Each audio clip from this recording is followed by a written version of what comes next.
كم مرة حد أثر جامد عليك من غير ما تاخد بالك ومن غير ما تسأل نفسك ليه؟ عايز تأثر على أي حد من غير ما ياخد باله؟ في السلسلة دي هنكشف عن الطرق الخفية عن الكاريزما، الثقة والإقناع. يعني إيه مخك هو اللي بياخد قراراتك ومن غير ما ياخد رأيك أنت؟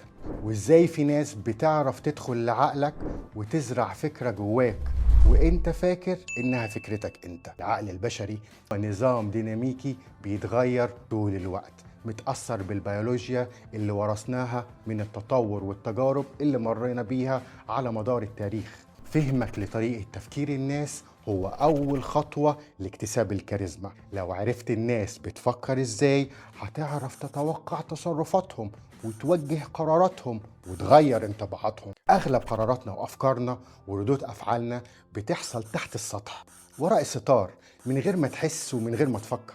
العلماء بيقدروا إن أكتر من 90% من تفكيرنا بيتم وبشكل حصري في اللاوعي، يعتمد على التكرار والتوقع، وفي نفس الوقت بيحب السرعة والكفاءة، وبيستخدم اختصارات عقلية اسمها الاختصارات الذهنية. تجربة مشهورة اسمها التهيئة أو برايمنج.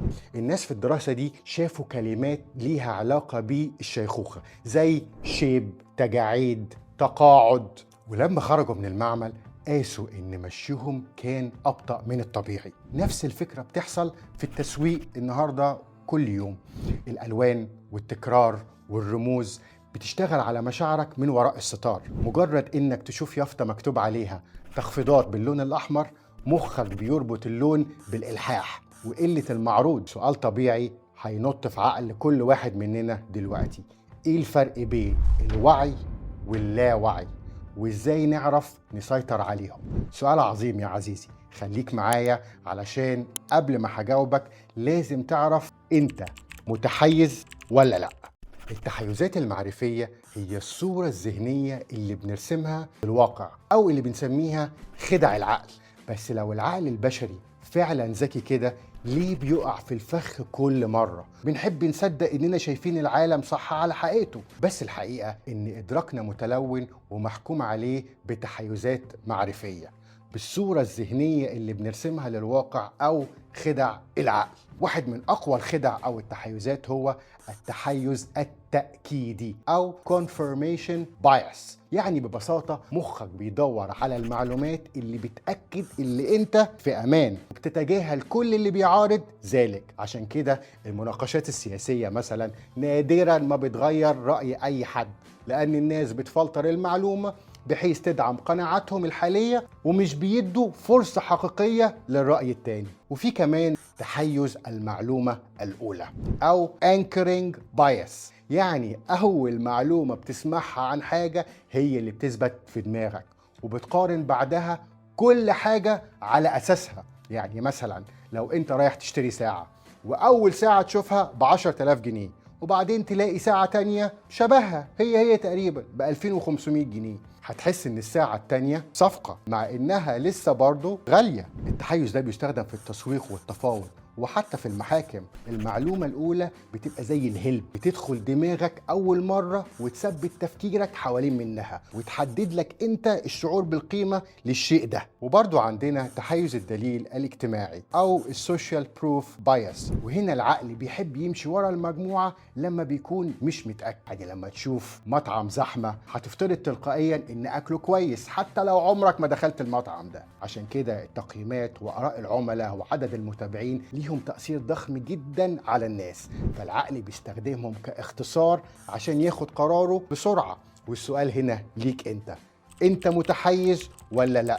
واي نوع من التحيزات بيضغى على تفكيرك وتصرفاتك؟ اتعرف على نفسك اكتر واكتب لي في التعليقات. احنا بنحب نصدق اننا كائنات منطقية، بس الحقيقة الواقع والبحث بيقول العكس تماما. القرارات اللي بناخدها اغلب الوقت بتكون مبنية على المشاعر، والمخ بيبررها بعدين بالمنطق. المخ بيحلل المشاعر اسرع من تحليله المنطقي. ببساطة احنا بنحس قبل ما بنفكر. لو عرفت تلمس مشاعر حد هتقدر تأثر على قراراته من غير ما ياخد باله.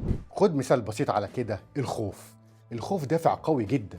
الحملات السياسية، شركات التأمين، وحتى وزارات الصحة كلهم بيستخدموا رسائل مبنية على الخوف عشان يشجعوا الناس على التصرف بسرعة. بس مهم ان انت تعرف ان الخوف لوحده مش كفاية. يعني لو قلت لحد العادة دي مضرة بس ما قدمتلوش حل بديل يساعده، غالبا هيقفل منك او هيرفض ان هو يسمع. وعلشان كده صاحب الكاريزما مش بس بيعرف يحرك المشاعر، لكن كمان بيعرف يوجهها ناحية تصرف معين. يعني شركة بتبيع منتجات صديقة للبيئة ممكن تحكي عن طفل عايش في مدينة ملوثة وعنده ربو.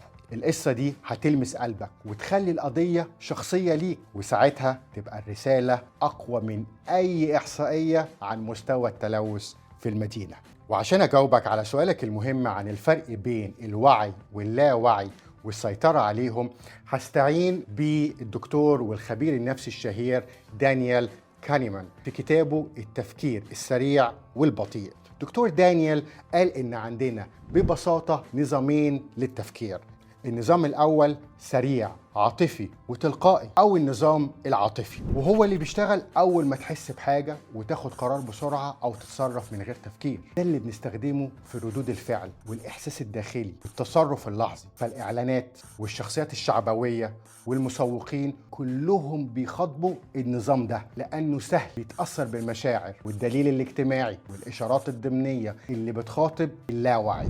أما النظام التاني فهو نظام بطيء ولكنه منطقي وتحليلي، وببساطة وبدون تعقيد نقدر نسميه هو النظام المنطقي. ده هو اللي بيفكر بيحلل وبيقارن، بس بيحتاج طاقة كبيرة وتركيز، بس بيشتغل لما نقعد نفكر بجد في حاجة معقدة أو ناخد قرار مهم. الشخص صاحب الكاريزما بيعرف يتفادى النظام المنطقي وبيوصل على طول للنظام العاطفي. يعني بدل ما يشرح لك بمليون كلمة عشان يوصل لك رسالته، يقول لك جملة واحدة صغيرة وبسيطة فيها إحساس، فيها دافع يخلي عندك رد فعل يخدم هدفه. عشان كده السياسيين بيستخدموا شعارات بسيطة مش خطب معقدة، وعشان كده الإعلانات بتركز على الإحساس مش على تفاصيل المنتج نفسه. الكاريزما الحقيقية مش إنك تضغط على الناس، لكن إنك تفهم الناس وتعرف إمتى تتكلم، تقول إيه وتقولها إزاي بطريقة توصل لعقله الباطن أو اللاواعي قبل ما توصل لعقله الواعي. الحلقة دي هي حجر الأساس، ومن هنا هتبدأ تفهم واحدة واحدة لحد ما تبقى ماسك مفاتيح الكاريزما في كل موقف. لو حاسس إن الكلام لمسك دوس لايك واشترك وشاركه مع اللي محتاج يسمعه، ونكمل الحلقة الجاية، وسلام.